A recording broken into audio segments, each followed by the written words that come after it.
All right. Hello, everyone. Welcome to this week's edition of A Sip of Knowledge with Marty Duffy, Liz Rhoades, and Lou Bryson, plus special guest Peter Mulryan of Blackwater Distillery this week.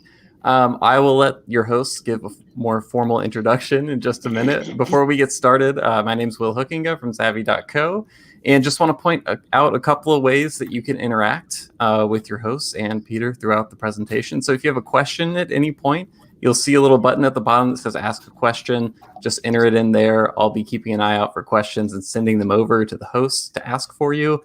Also, there's a chat box to your right. Feel free to say hello. Let us know where you're tuning in from. And last but not least, share the event. You can invite your friends to join by pressing the button in the top right. But with all that said, Marty, Liz, Lou, I will turn things over to you now. Yoo-hoo! Thank you, Will. You're a scholar and a gentleman and our producer. Hi, everyone. Welcome to A Sip of Knowledge. My name is Martin Duffy. I'm a former, for many, many years, senior master of whiskey. Peter, don't be intimidated. I also, to be really intimidated, for 18 glorious months, I was the national brand ambassador for Benedictine. There it is. I co-produced the Chicago Independent Spirit Expo for 8 years, and for the last 6 years, I have been the North American, maybe even soon to be South American, brand representative for Glencairn Crystal, makers of the iconic whiskey glass. Lizard? Thanks, Marty. And I actually commenting on your wardrobe choice today. Very Chicago. Very good indeed. Chicago map. Chicago flag with stills. Brilliant. Hey, everyone. Thanks for joining. I'm Liz Rhoades, technical distiller and spirit consultant. Have just over a decade of experience in alcoholic beverage, working across a variety of products from beer, rum, vodka, but my personal favorite and passion area is, of course, whiskey. I spent most of my career at DIAGEO, but now I'm founder and principal at Spirit Safe Consulting. So thanks for joining, and over to Lou. Thank you, Liz. Thank you. My name is Lou Bryson. I'm a whiskey and beer writer. I was the managing editor at Whiskey Advocate for about 20 years. Back on the freelance beat again. I'm a senior drinks writer for the Daily Beast right now, and I'm also the author of Whiskey Masterclass, a book I am trying to flog the hell out of with this COVID thing. And see, there we are. It's beautiful. Thank you all for joining in, and I will shoot things back to Marty for the introduction of our guest. Page 261. Yes. Hello. We're talking about Benedictine, Marty. You don't mention that in my. The next one, right, Lou? Next one. That's right. So this week, I'm thrilled because I've been following this man, not literally, Peter, but I've watched some of you have a number of videos on YouTube, including the history of single pot still Irish whiskey. He's the author of a number of books, of which I have them all. Bushmills 400th Anniversary. This is a very cool book, especially if you're a big fan of Bushmills, like I am. You have the Whiskies of Ireland, and I believe it is called the Pocket Guide of Irish Whiskey. So the man is all over the place. Former broadcaster. You were a producer or writer, Peter? Yeah, I was a TV producer for 20-odd years. And I worked for the BBC here in Ireland for RTE television, and I worked all over the world. I had a great time. And then in 2014, you became the co-founder of the Blackwater Distillery in beautiful Waterford, County Waterford, Ireland, which for those of you, if you look at a map, there's Dublin. Woo, just go down the coast, and there it is, home of the famous Waterford Crystal. And Peter, can you tell me, did John Wayne actually buy Waterford Crystal? You ever hear that rumor? No, he didn't buy Waterford Crystal, the company, but he was quite fond of Waterford Crystal. And I know this. We haven't spoken about this, but in 1952, when John Wayne and John Ford and Maureen O'Hara were in Ireland making The Quiet Man, my father was in college in Galway, in the university. And they got a call one day saying, we need 200 extras for the big scene at the end. Where a big fight's going on. Yeah, right. Okay. So my dad goes, that couldn't be arsed. He didn't go. He's the only guy. Yes, he didn't go. Oh my God! So my dad is now dead about 7 or 8 years. We'd sit there watching The Quiet Man, okay? And he'd say, there's Seamus, he was in my class. Oh, there's Tony. And I go, Dad, where were you? I couldn't be arsed going. Thanks, Dad. Yeah. Now there's weird kind of reverse immortality. Yeah, right. he was the man who wasn't in The Quiet Man. But I do know from his classmates that John Wayne and John Ford used to drink Locke's whiskey out of crystal glasses. Oh, wow. It makes sense. During the shoot, not after. During. Oh, nice. Well, Ford, a lot. especially Ford, he was a big drinker. He used to get into fights with a lot of his stars, like Henry Fonda, and he got into a big fight during Mr. Roberts because he was such a big drinker. Anyways, I do believe we really digressed because it's all about you, Peter. Tell us a bit about, I mean, it's interesting. You've been blogging about whiskey since the late 90s. Yeah. I was blogging before it was called blogging. Yeah, right. What was it called Probably then? called writing. Ranting. Ranting. Yeah. It wasn't called blogging. So I had a website called whiskeymaster.com back when, no one was doing anything. It was the late 90s. It's a long, long time ago. On the back of that, I started doing, writing for Whiskey Magazine and so on and so forth. And that's when the seed got planted, and that's where this distillery, where I am now, came from. It goes way back more than 20 years, 25 years, I'd say. Peter, when you were writing back then, I mean, in 98, you had only 3 distilleries, and the Cooley Distillery is quite new. Yeah. Only probably about 10 years old at that time. What was there to write about? Plus, Irish whiskey was Irish whiskey was in the doldrums. There was in the doldrums, yeah. Look, the last book before my book had been written in 1974. Oh. That shows you how much interest was in my book. My book sold so well that 7 years later it was remaindered. Okay, the first book I wrote, no one bought. The second book I wrote went into a second edition after 2 months. So in a period of 15 years, whole thing just changed. Yeah. So so I was there before it became. It was so long ago in a different world. Things were moving so slowly. We could publish a book, and in the book put tasting notes, because there were no new products. Nothing new happened. Yeah, that was it. So you could safely do Jameson Gold, put it in a book, publish it, send it out to the world, and 7 years later, it would still all be relevant. Well, and I was thinking, where the heck did I put it? Oh, here it is. So even this book, which came out, about 3 years ago? 4 years ago. That's my last book. That was the very last book I wrote, because I believe firmly you can't be a jockey and a commentator. I think it's fine to throw bricks if you're an outsider, and I do wish there were more informed spirit writers out there who had opinions rather than just rehashing fucking press releases. We desperately need good drinks journalists. However, I have a problem with someone like me who has a vested interest in producing something that's meant to be independent. So that book is independent, but just after that book came out, we set up Blackwater, and that was me bowing out of publishing. So I still scratch the itch on the Blackwater blog, but it's clearly the Blackwater blog. It's not meant to be independent. Right. It's meant to be me ranting off about shit again. Still, it's good rants. I suggest anybody go on there. There's some well thought out rants. You see, the thing is, it's well thought out. You've got to remember that, back to your point, we've gone from having no one interested 3 distilleries in Ireland to 35 distilleries or whatever, and counting, and a whole lot of new legislation that no one's bloody thought through. So we've gone from no one giving a shit to everyone wanting a piece of the cake in 15 years. You can't do that unless you do it in a joined up thinking manner, and we haven't done that. So there's plenty at the moment in Irish whiskey you could throw bricks at because it hasn't really been thought through. Well, and that's the thing. I mean, that's what I was going to say about this book is it's, even though it's only 4 years old, it's already outdated. Of course it is.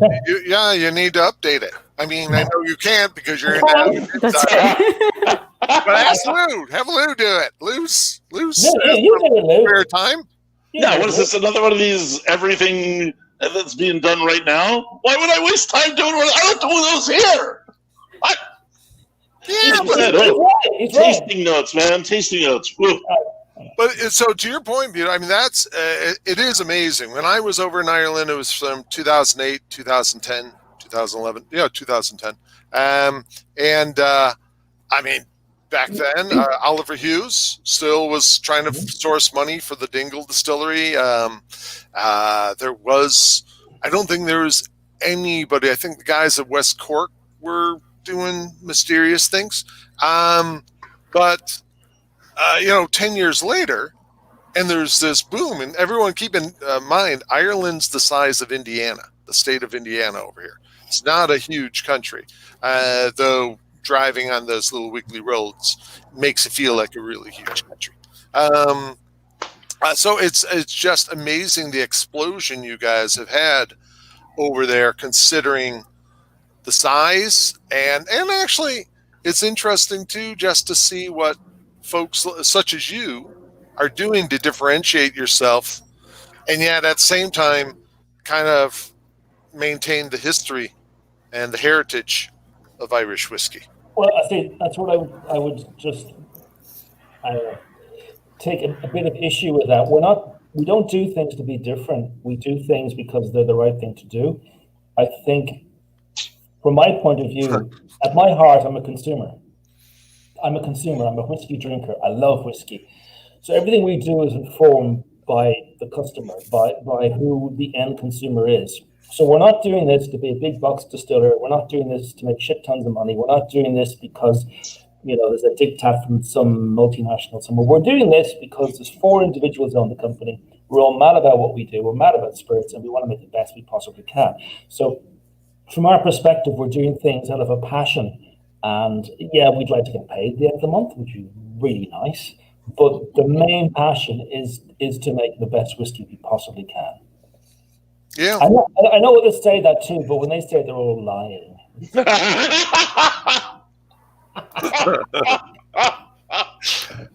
But actually, in a way, what you're doing by being kind of being an enthusiast and doing it, grabbing old mash bills and then trying to be true to the origins of especially a single pot still whiskey, even though you actually make other spirits as well.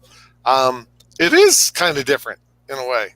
I mean, no, it is. I mean, we employed a guy called John Wilcox, who's our head distiller. He's American, and I remember really well when John arrived here. I remember he stood at the control panel out there and said, "You just give me the keys to the Starship Enterprise." And I went, "Yeah."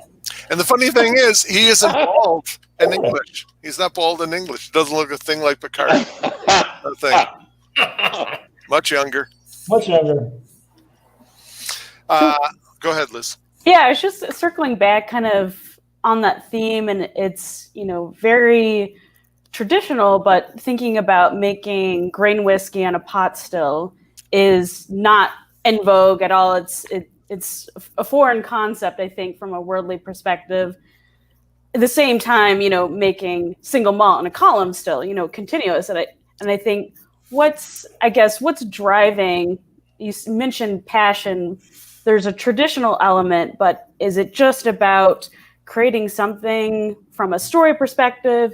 Is it really flavor driving the conversation, or is it sort of a mix of, No, it's all about flavor, Liz. It's all about flavor because, as I said, I've been a consumer for years and years and years, and I know what it's like to go into a whiskey bar or a shop and buy a bottle of whiskey with all this lovely poetry in the back. You get it home and it tastes like shit. You go, what was the point of that? I've just been robbed. So I'm not a blogger, and I was doing all this stuff before bloggers even existed. So I didn't get free shit. I just had to buy everything, and I've always bought my whiskey. So that's when I say we're from a consumer perspective. That's what we're about. So we're not trying to sort of just raid history. If you know about Irish whiskey, you'll know that it was the biggest thing in the world in the Victorian period. And when I was writing about whiskey, what always fascinated me was the fact that this whiskey, which was world-beating, wasn't being made anymore.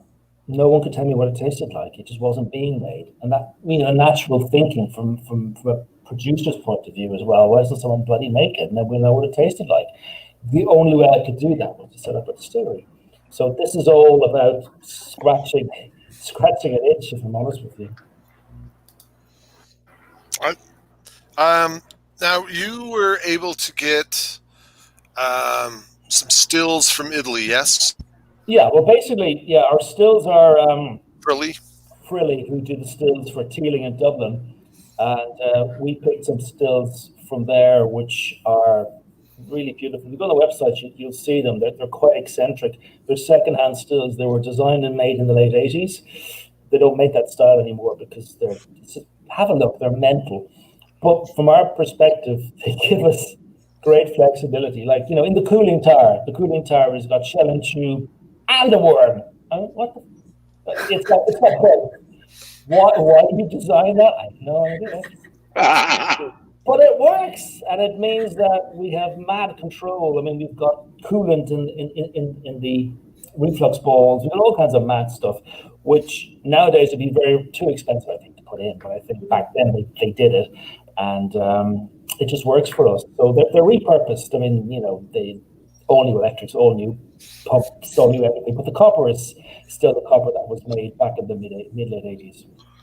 So would you say, I guess just following up in terms of flavor, and I think a lot of what your story is around, the grain, and certainly growing for flavor, it all starts there, right? If you put shit in, you're gonna, it's not gonna be a good product, right? A technical word for it, yeah. From your perspective, in terms of what you're doing at your operation, you're mentioning, specific distillation design, not necessarily that you designed it for the end product, but it's certainly a tool. If you had to pick one piece of the process that you really thought that drove the flavor profile of the products that you're trying to make, is it more emphasis around farming practices, grain, varietals, that sort of thing? Or is it more around, distillation, or is it just how it's all coming together? I always thought about distillation, but actually it's about farming. If I'm completely honest with you, what we've realized here over the past 2 years is that grain is king. Okay, down the road we have Waterford Distillery.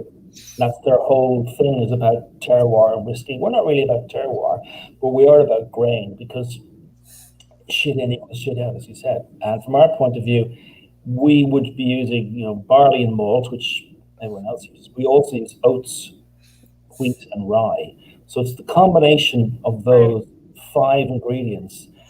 And if you go through mash bills in Ireland from 1832, which was the foundation of modern distilling, with the Distilling Act of 1832, to the current, until the 1950s, until the 60s maybe, when Ireland, when the industry fell into monopoly.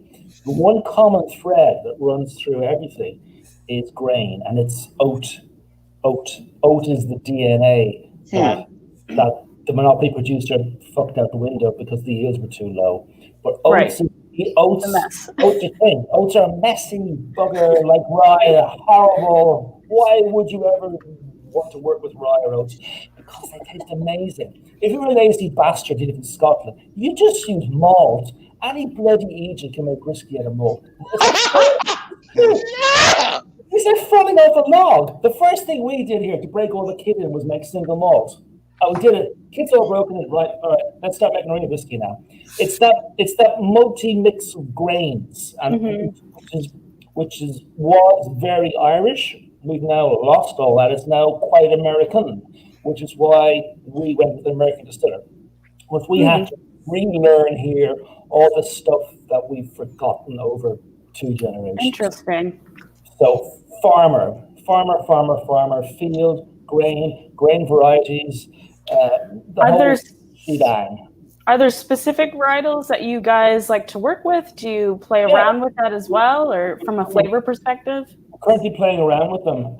So sort of phase 1 was to get these mash bills working with this range of grains that we're using. Standardized. Now we've dialed in 5 or 6 mash bills that are suitably wonderful and different.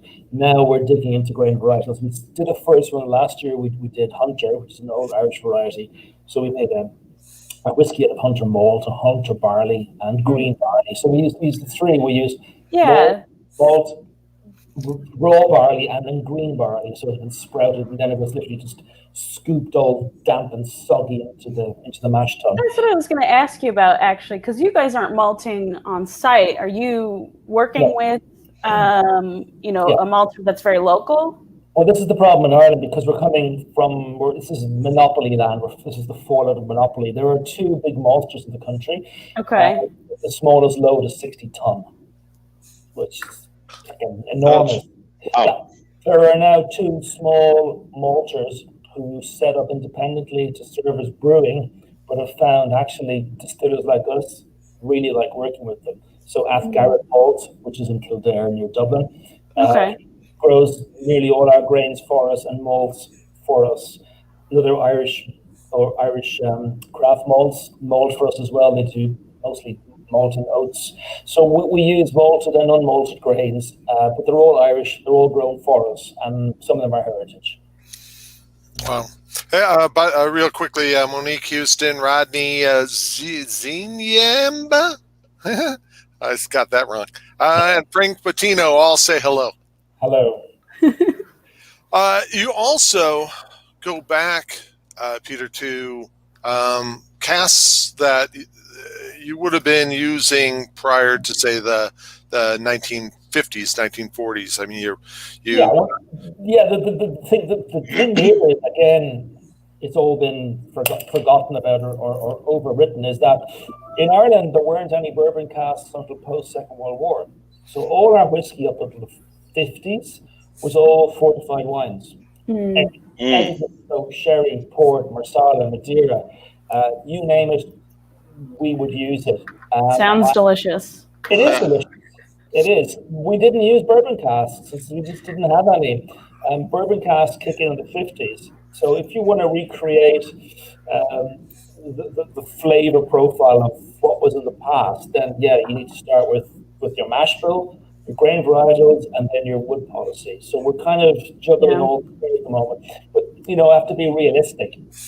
This Irish whiskey of the time, most of it would have been matured for, say, 10 years, entirely in cherry wood. Now, the modern palate might find that a little bit too much. So, we're still playing. We're not quite sure, what to do. So everything we do, we're burn a mash bill. We stick it into a variety of casks, so about 4 casks, and then we just keep an eye on how they're developing. And then after about a year, we will taste them, do a sensory, and then go, that one doesn't really work in bourbon wood. Oh, Paris is gone. That one works in something else. I'm at a distillery, the Paris gone. Is Wales attacking you? Are you being attacked by Wales, the country that is, not the animal? Yeah. They're obsessed with Brexit. They couldn't give a shit about it. And they're breaking international law now as well. It's fantastic. The lights have gone for some reason, but thank goodness you got that very fancy lit up headlight. Personal, lighting system. This is my 11-year-old son. He loves gaming, and my headset is Look at that. So I had to borrow Seriously, Daniel. man, you could guide airplanes in with that. I mean, just with the light. Yeah, just they could see the control tower just if you turn your head. Now, when you guys opened in 2014, 6 years ago, boy, 2014 sounds a lot longer ago than just 6 years ago. 6 years ago, shit, I was still in my 50s. It just seems so long ago that when you say 2014. So you guys started off with a gin. Yeah, we started off with the gin, which is still here, which is Blackwater gin. We then made another gin, which is on my desk. My desk is alcoholic. It's Boyle's gin. So basically, these are important because we are a small Irish company and we are completely self-funded. We don't have anyone else giving us money. We've built the whole thing ourselves through selling gin and vodka, and we haven't pre-sold stock. We haven't sold casks. So yeah, we've got this far on our own, and I can't really show you because I'm in an office. But if I was on a mobile, I'd walk you through. Behind the wall over here, there is a distillery. Excuse the mess.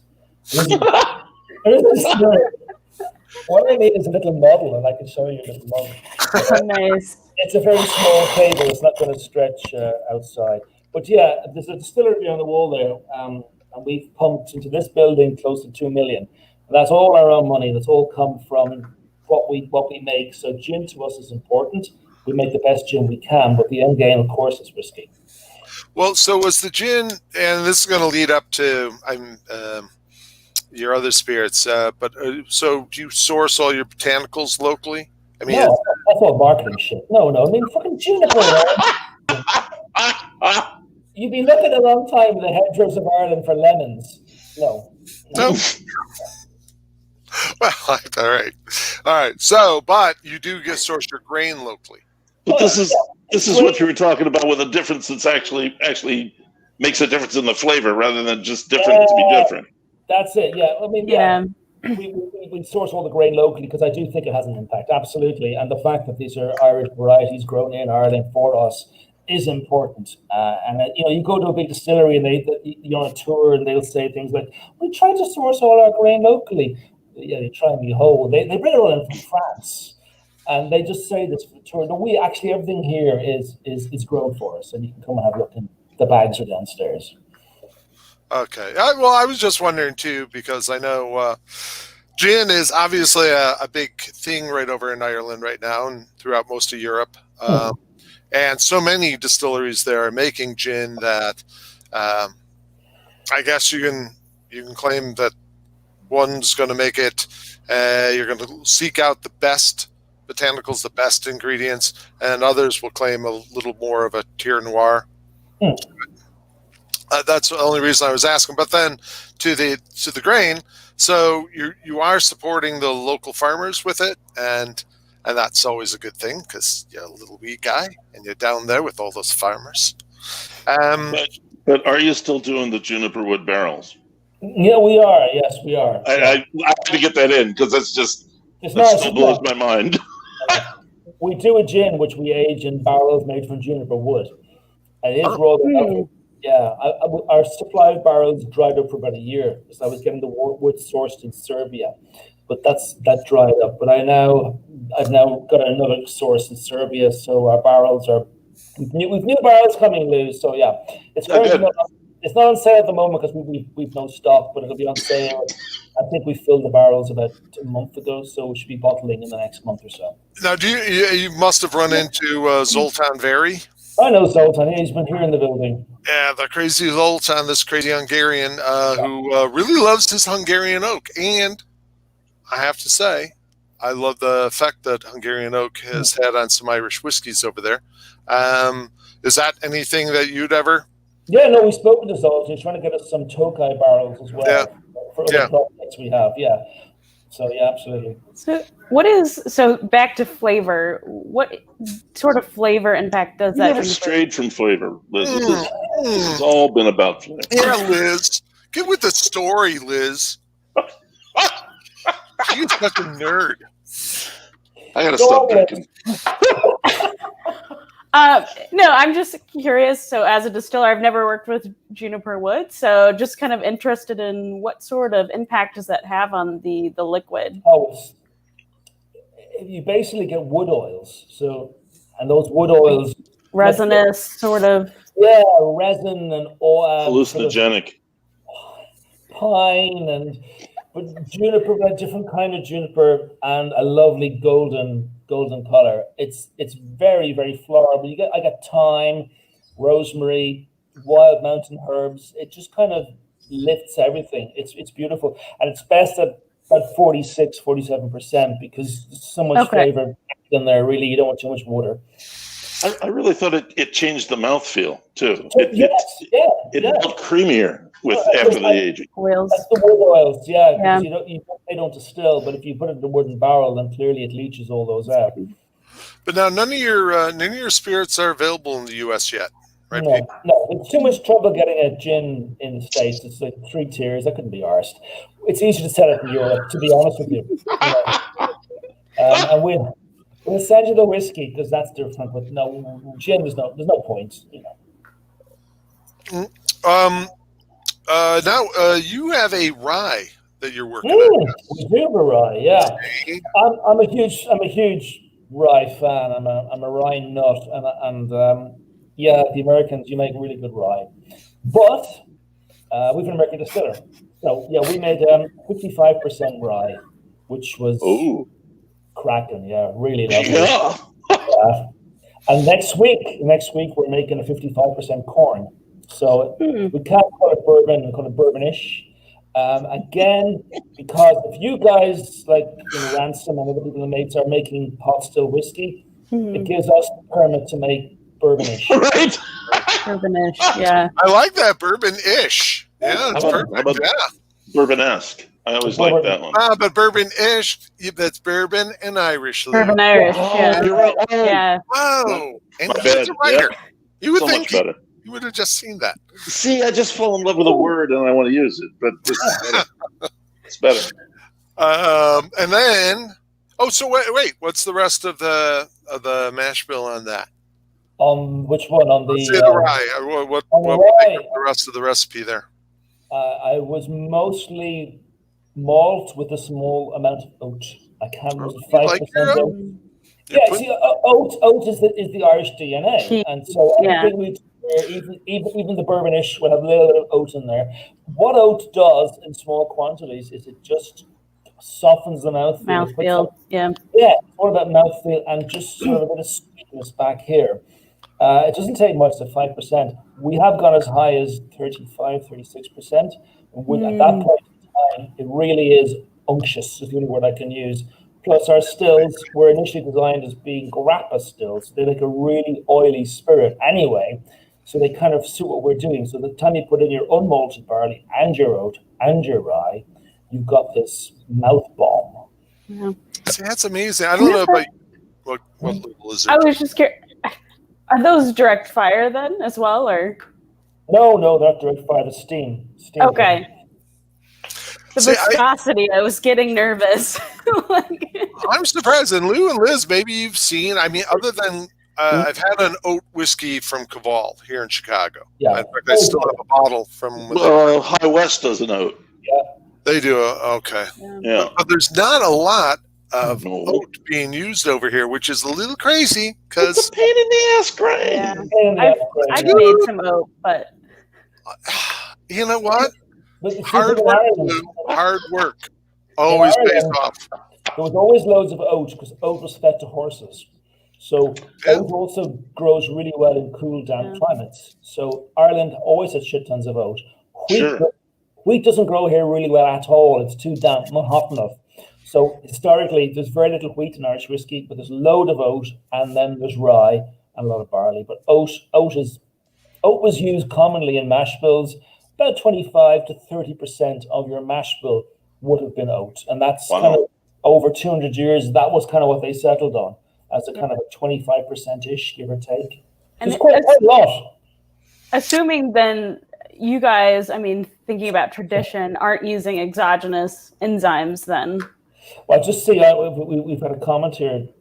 Johnny Wilco says bourbonish. I guess that's John Wilcox, who's our head distiller.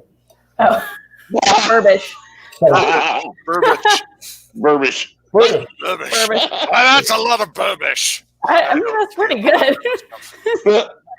So you should ask John that question about enzymes, because all I do is sign checks. I have no idea what enzymes he uses. Fair enough. It's really odd.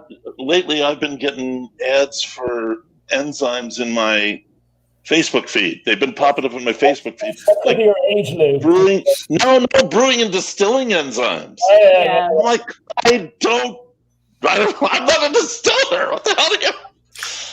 They just see where they get this, Yeah, they just see that. They think I get on LinkedIn. I'm always having people from all over the country or all over the world asking me to send them a sample of my Glencairn single malt. Just because there's Glen in it, Glen Campbell. He wasn't a whiskey, for Christ's sakes. I get weird requests like that too. It's like, do you want to enter in this international spirit competition? I'm like, I mean, I get Russian brides. Anyone wants a Russian bride? I got loads of Russian brides. I don't get much of that actually. Oh, well, there you are. Surprising, really. Peter has a whole house full of Russian brides down there in County Waterford.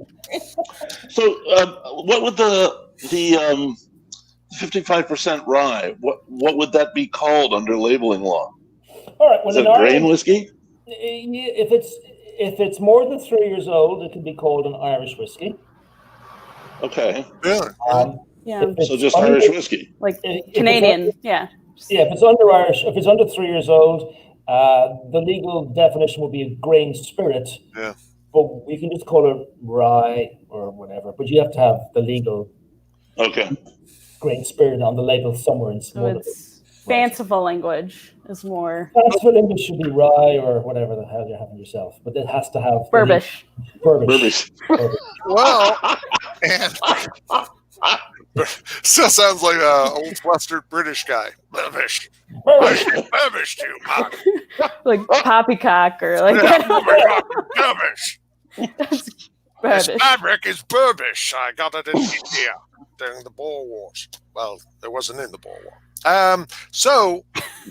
Here's something. Talking about terms, you also work with a local cidery, and you distill the cider they make, but you can't call it a apple brandy because of EU. Wait, why is that? Because of EU laws. Well, Go ahead, tell them, Peter. There is no such thing as an apple brandy unless it's a Somerset cider brandy. Otherwise, it's an Armagnac. But then you have to be in France. In the region, yeah. But however, having said all that, there are probably 3 or 4 producers making Irish apple brandies and labeling them as such in contravention of EU legislation. I would imagine we're moving towards a stage now where we can look for a classification in the EU for Irish apple brandy or Irish cider brandy. So that's the next stage, is to work on that technical file, and unlike the whiskey technical file, to get it right. Yeah. Well, And how does that? Sorry, we all go ahead. We have questions. I've got a really basic question, and then we can branch out. Yeah, go on. The technical file, does that come from the Irish government or from the EU? Technical file comes from the Irish government, from the Department of Agriculture, but they tend to not give a shit and just let other people write it for them. If there's a handy French multinational sitting around a table somewhere, for example, they might just say, "Lads, could you ever do the old technical file for us there now?" Jeez, that's grand. Just happened to have one here with me. Yeah, send that to Brussels because I couldn't be fucking arse reading it. I wish those meetings were really like that. I knew this was going to be a good one. No one bloody read the thing. Well, it's one of the reasons why I could see why the Brits wanted to get out of the EU, because there is so many goofy things, and yet at the same time, if you go to Eastern Europe, that isn't the EU's fault. That's the Department of Agriculture in Ireland being lazy shits, that they couldn't be doing the job they're meant to do. And then the EU just rubber stamped it. Oh, yeah, they're in Brussels. I don't know. You know, they make Dodo Irish whiskey. That's brilliant. Yeah, go for it, man. There you go. We're working on Belgian whiskey. Yeah, yes, it's our own fault. It's our own fault, 100% that it is the way it is. Europe just stamped the bloody thing. Couldn't you call it a palanca? Just get some Eastern Europeans to sign off on it. I'm sure you could, yes. Because that's what they got. They just distill any kind of fruit and call it a palanca. Right. So that's their brandies. They probably won't allow us to use that because it's not made in Poland. Oh, well. Yeah. Go figure. Those people. And you also have a stout cask coming out? Oh, yeah, we do. Yeah, we don't do much with casks, as I say. We tend to focus on grain, but we do have a cap Irish whiskey, which is a source blend that John put together for us. And what we tried to do there with it was, it's an old brand. The Welsh. Welsh again. Sorry. It's an old brand that we just kind of had a look at what whiskey was aged in back in the 40s when this brand was around. And as I said to you, it was fortified wine casks, it was stout casks. So it's just a throwback to that. But it makes for a nice soft whiskey. I mean, one thing about stout casks and beer casks is they tend to knock the youth out of a whiskey quite quickly by just overlaying it with layers of sugary beer. So it works quite well. Nice. And also, too, you guys experience, and this is something I've always wondered with any distillery that's starting up, finding that right combination. If you're going to hang your hat on something, you have to go through a lot of experimentation. Yeah. And didn't you guys didn't you try about 100 different Yeah. I mean, John spent his first year here just distilling different stuff. We do a mash bill, it was all right, but I think I could make it better. So we run it again with a tweak and run it again with a tweak. And then when it was in pretty good shape, we just park it and move on. So that was most of 2019, which is why the yield in year one wasn't great because we were just messing, finding our feet, relearning how to make whiskey, trying to find the right enzymes. If you're using a high oat or a high, like a rye, what can we do to help filter? So we were getting in oat husks and stuff like that to help filter our mashes.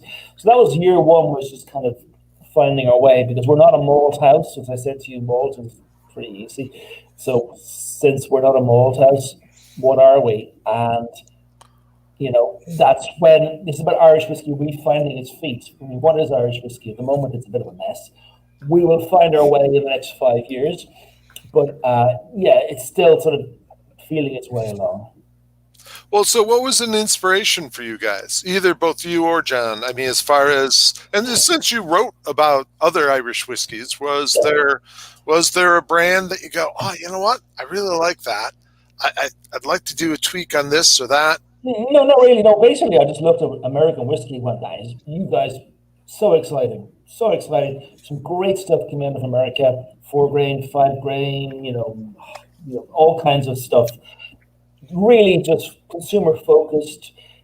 Lots of different, distilling techniques and brewing and yeast and casks and just so much lovely stuff. Where in Ireland, big box distiller, let's just get this one thing and dye it the same color and put it on the top of every Walmart in America.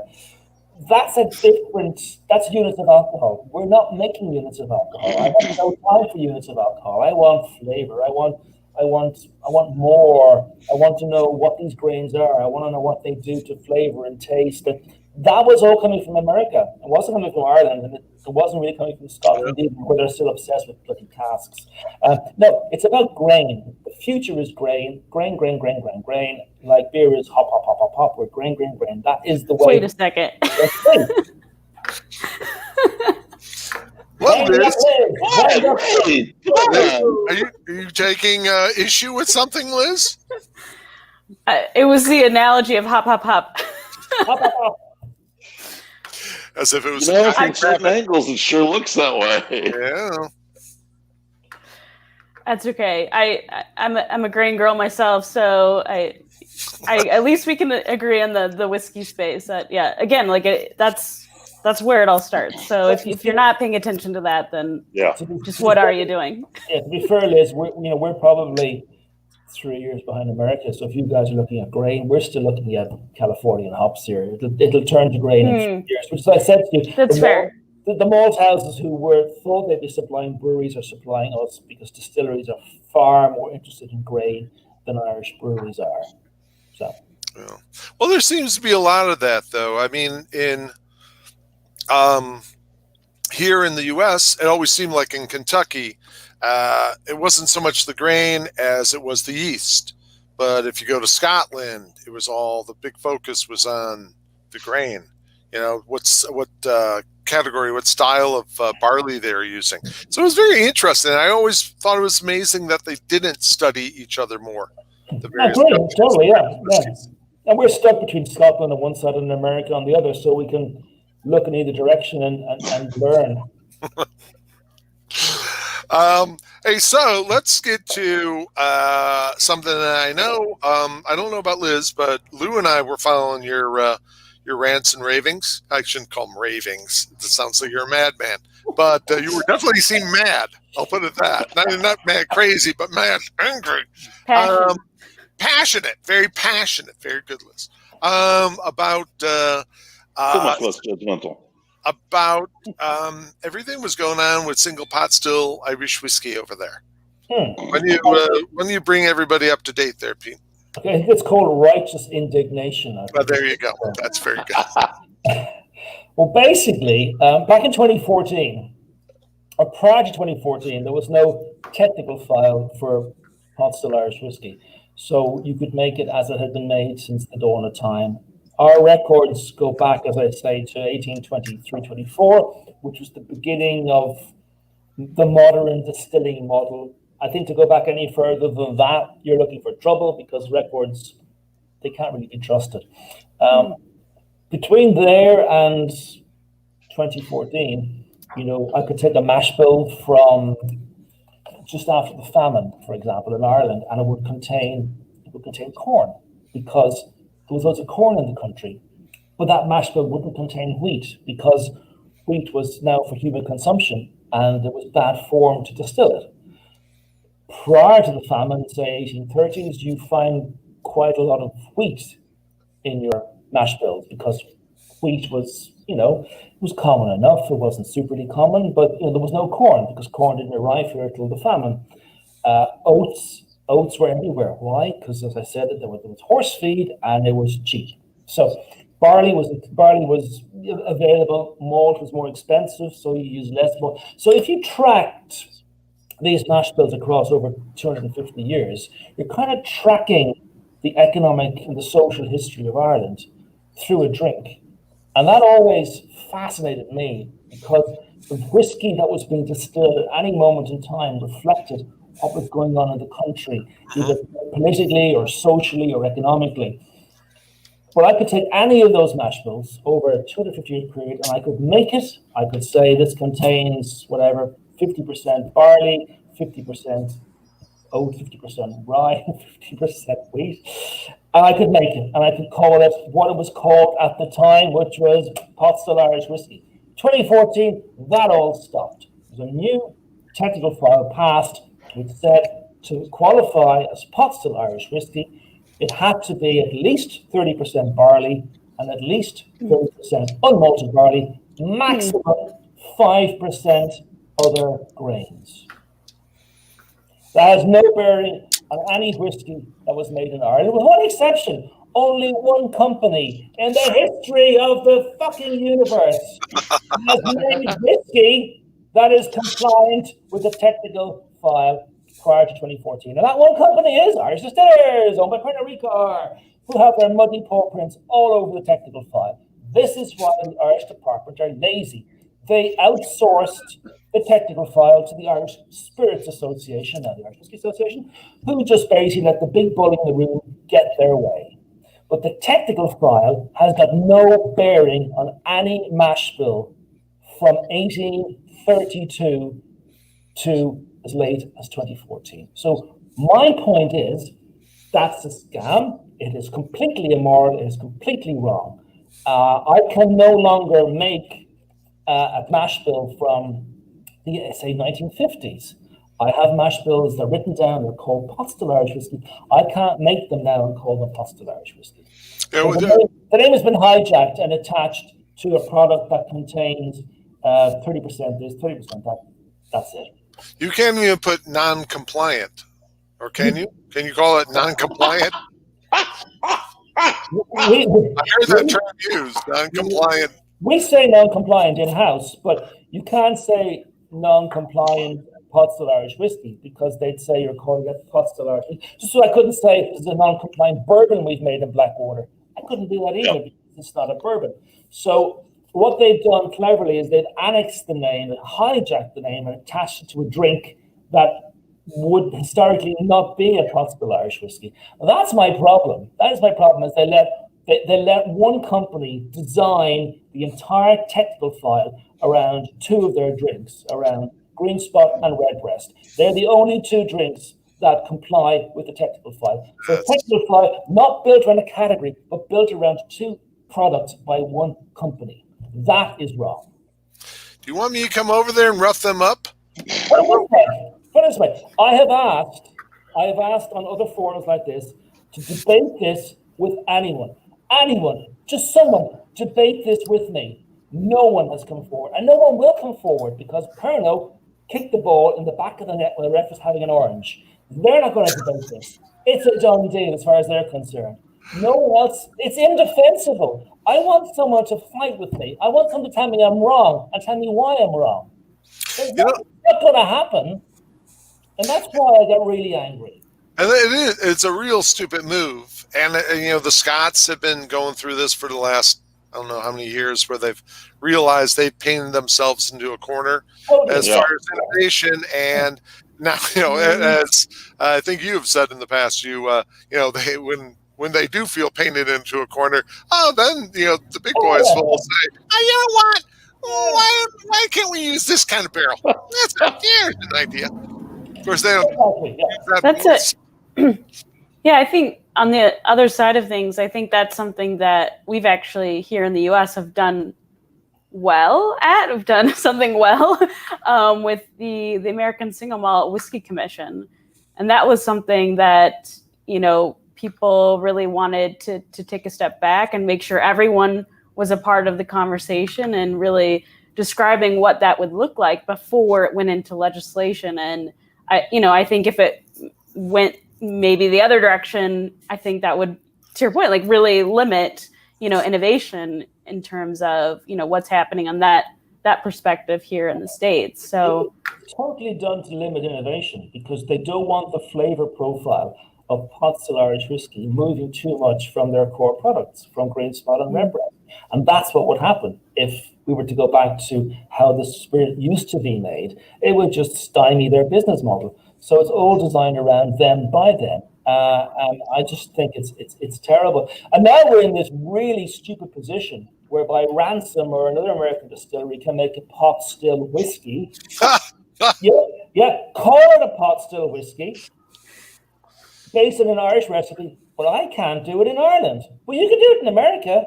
That's the land of the free, Peter. Hello. Yeah. You got to come over. Cut off a little piece of Waterford. We'll drag it around. Stock it. Right off. We'll put you right off the coast. What you've done in America really, really well is you've put very sensible goalposts down. And you said, these are the goalposts. If you're making a bourbon, 51%, blah, blah, blah, blah, blah. If you're making a rye, blah, blah, blah. So they're broad, they're inclusive, they're sensible. You haven't painted yourselves into a corner. You've left loads of room for innovation, but you've been clever enough to just put parameters down. So these are the goalposts. Okay, you play in those goalposts. This is what you can call it. That's how you should do it. And you do it in an inclusive way. What you don't do is what we did here, behind closed doors. And that actually brings up a really interesting point. And I know we've talked about this before, but it's the legal. So what we're talking about is legal definition versus flavor. And so there's data right out there. There's papers published, and it's like legal definition bourbon, legal definition rye. Comparing them, maybe there's differences, maybe there's not. But hey, it's all back to flavor. It's all back to the distillery fingerprint and what is going on the distillery level, and what the distiller wants to create, what that flavor profile is for them. And it's not necessarily, there's this legal definition, but that's not necessarily, it doesn't prescribe or translate back to the consumer. This is, the flavor profile you're going to expect with X. It's like, no, there's a lot of other things happening. And I think that's, recently there's been data to support that. And, agree. It's like, I think in the whiskey space, it is very, heavily regulated, but to your point, there's still a lot of room for interpretation and to play around with that. And I think just also there was a question that came through around the Tennessee whiskey category from Eric, and I think that's a good question as well. But this is just my 2 cents. Does the Lincoln County process make or break a whiskey? I don't think so.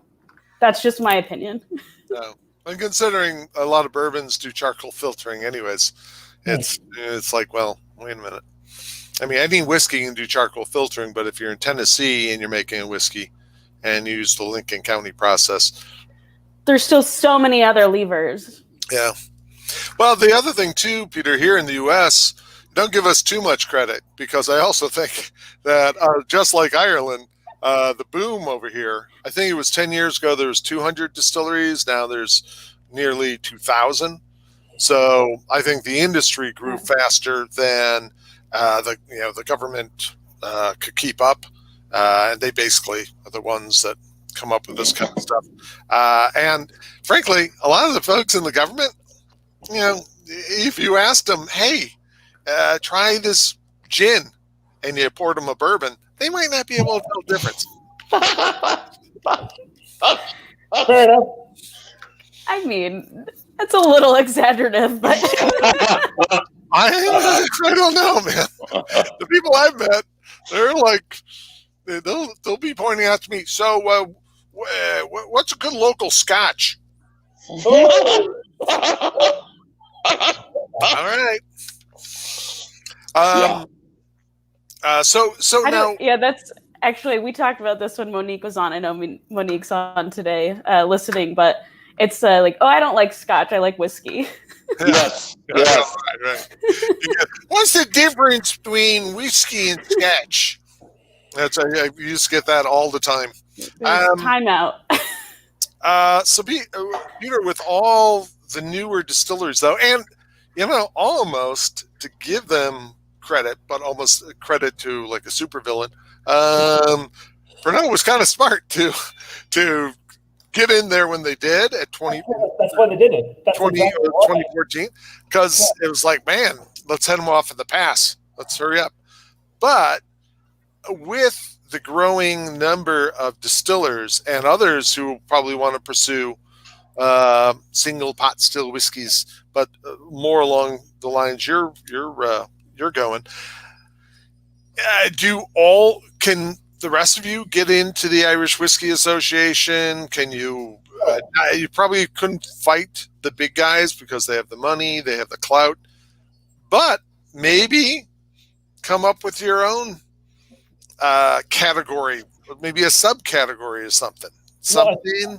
I think what will happen is that in the end we will win, because what they're doing is indefensible. You can revisit, as you said, like the Scots have done, you can revisit the file. It is allowed. The Irish Whiskey Association have no statutory powers. It is a private members club.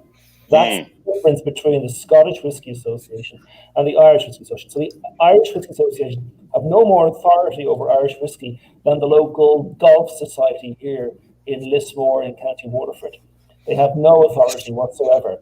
So it's a matter of, they do have the ear of the department, and the department have signed off on this. So what we now need to do is to let the department know that we know they're sitting on a festering pile of shit.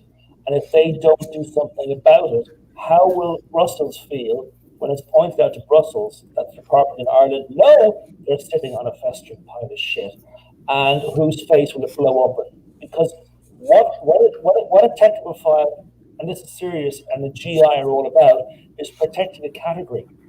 So if you point out, and we can do that, that the category is actually built on sand, then what it does shakes the whole foundations of the industry. This isn't anymore about Pernod getting their way or a little thing in a technical file. If you go into this in detail, then what you're saying is, does the technical file for Irish whiskey even stand? And post-Brexit, does that give, say, those in Northern Ireland the chance to go, well, you know what? Northern Irish whiskey is its own category, and we're going our own separate way. Thank you very much, because the EU rules will no longer apply to them. So, we're in a very interesting position at the moment. A lot of things are moving, shall we say. I think you're going to, I think they'll probably end up regretting it, because people will be drawn to whiskeys such as yours. And if they discover, there might be a whole new renaissance for that style of whiskey that people will be drawn to. It grows kind of like how Redbreast and Green Spot, especially Green Spot, how it became that little unicorn for the longest time when it was only available in Dublin, and people will seek it out. It becomes big, or at least a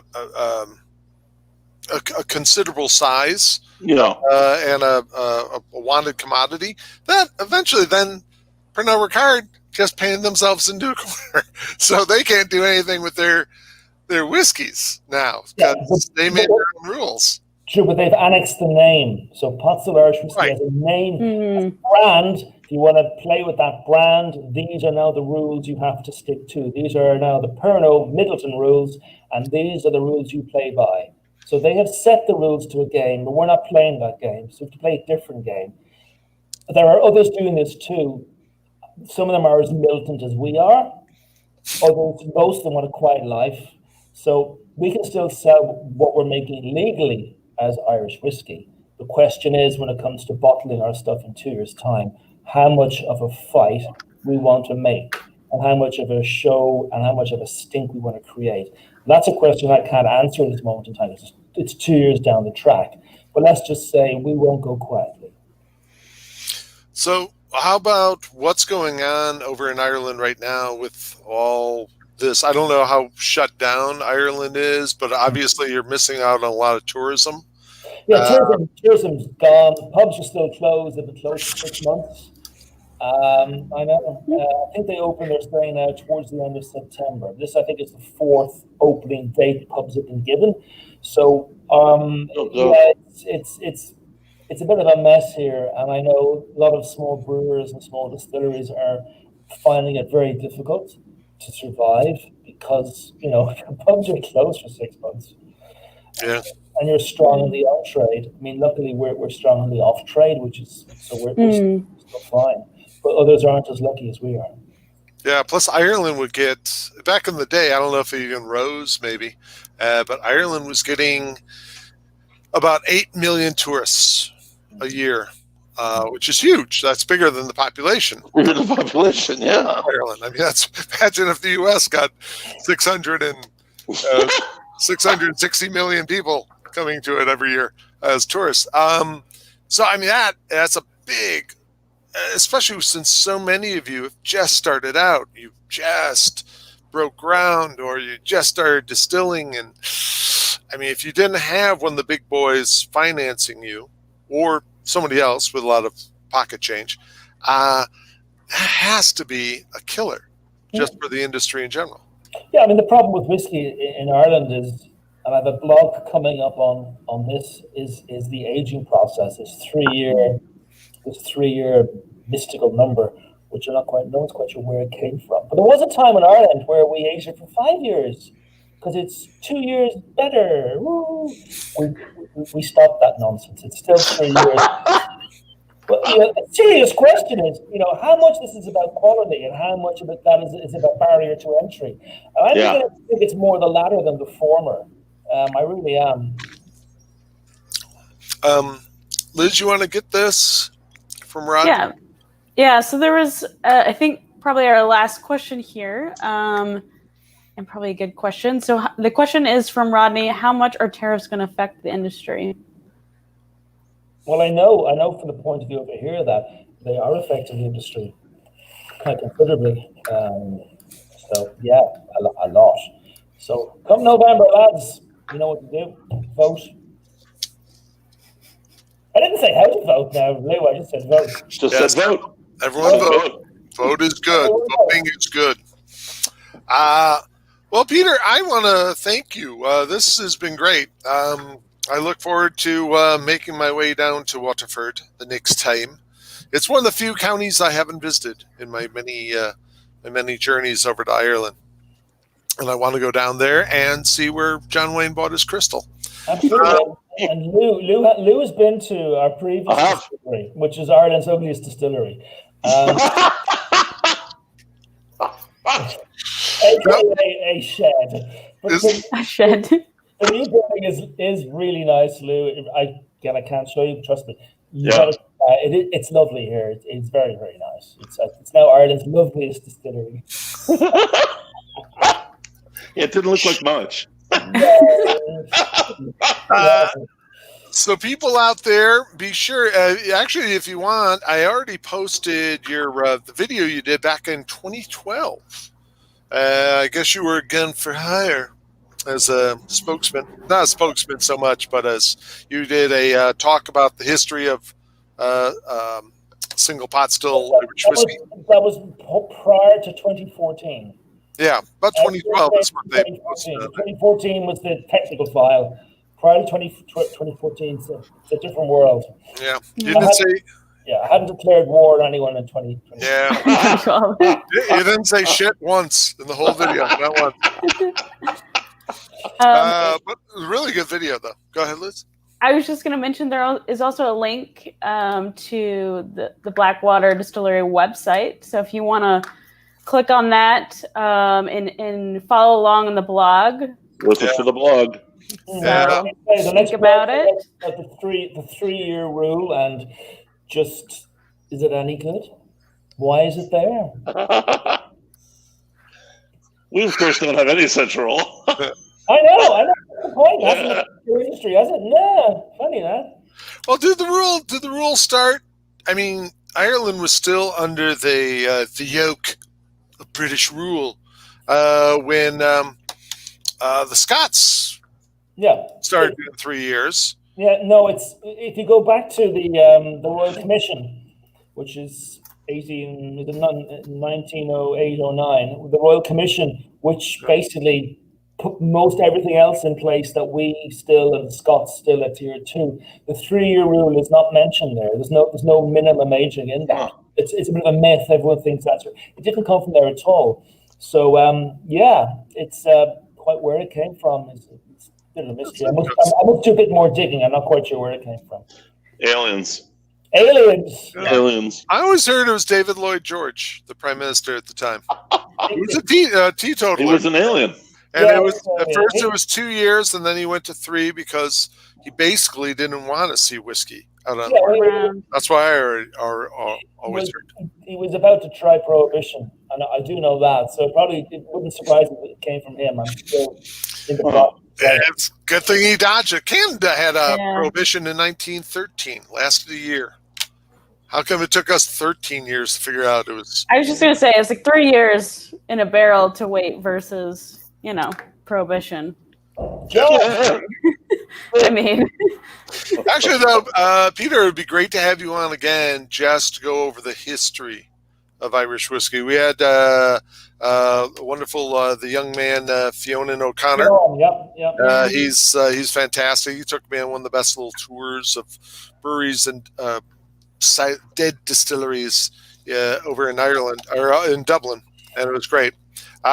So that'd be a really cool topic to tackle, just the history of Irish whiskey. But in the meantime, thank you for being on. People check out Peter's books. Blog. Go on Amazon. I really love the Bushmills book You screwed me over. It came out. I was over in Ireland. I'm talking about. We're never getting past this. Oh, man. Sir Robert Savage would serve up aquavita to his men to fortify him in battle, and it was coming from Bushmills. Then he writes in here, "Oh, that's much bullshit." Yeah. He was Sir Robert Savage. That guy wasn't anywhere around there at that time and doing this. Like, oh, God damn it! No one. But thanks. And next week, I believe we have Lisa Roper Wicker. Mm. Wicker Roper from Widow Jane Distillery. That will be fun. So we're trying to get some of her barrels. Just putting out there, we're trying to get some Widow Jane barrels. So if she has any barrels, she wants to send to Blackwood. You need barrels? Widow Jane, yeah. Widow Jane barrels, yeah. You just want Widow Jane barrels? If I can get them, yeah. Oh, yeah. Well, we'll let There it you go. We're going to talk to you. No, it's working it. They're really nice, wouldn't they? A spirited conversation, whiskey trading company. Like, we're here for you. 10% for all of you. A full service conversation. You should bring Liz. I offer other services as well. So I'm just saying, You should bring check Liz out my over. website. I mean, that's her. And since they know each other, and she's a consultant, and she can bring so much Americanism with her. She's very American. It was very nice chatting with you, Peter. Great to virtually meet you and have the Thanks, conversation. Peter. Good to see you. Good to Thank see you, you. As always, a pleasure. Thank you. Indeed. See you soon. Cheers. Bye, guys. Bye-bye. Bye-bye.